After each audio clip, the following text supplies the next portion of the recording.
फैसला आया है, पहले तो ये बताइए फैसला क्या क्या, दोनों अर्जियां खारिज की गई हैं? देखिए, दो याचिका थे।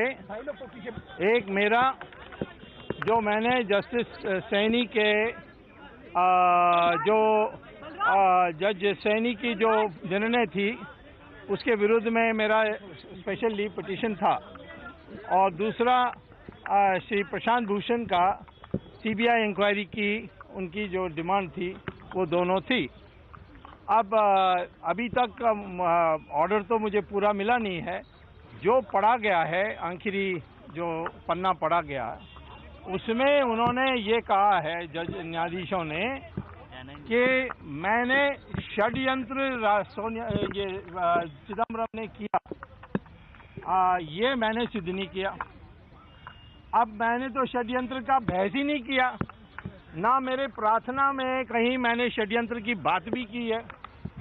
मैंने ये कहा था कि सेक्शन 13(1)(3) पार्ट 3 उसके अनुसार षड्यंत्र या आपराधिक मंशा की आवश्यकता ही नहीं है। इसका एक डिवीजन बेंच का दिल्ली हाईकोर्ट का जजमेंट भी है। और मैंने ये कहा कि राष्ट्रीय नुकसान हुआ है, सार्वजनिक नहीं है, ये लाइसेंस जो उन्होंने दिया है उसके अनुसार सुप्रीम कोर्ट ने तो मेरे अलग याचिका पर लाइसेंस ही कैंसिल कर दी है।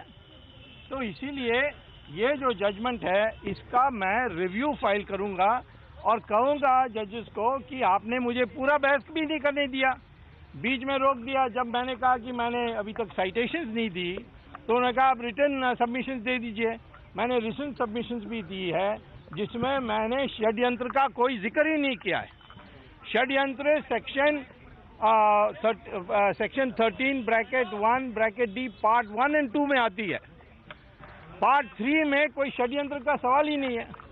तो इसीलिए ये जजमेंट मेरे प्रार्थना पर नहीं है, मेरे दिए हुए तथ्यों पर नहीं है, इसीलिए मैं इस पर अपील करूंगा। और इसके मनोज ठाकुर है, आशीष को फोन करो, आशीष को। That's right.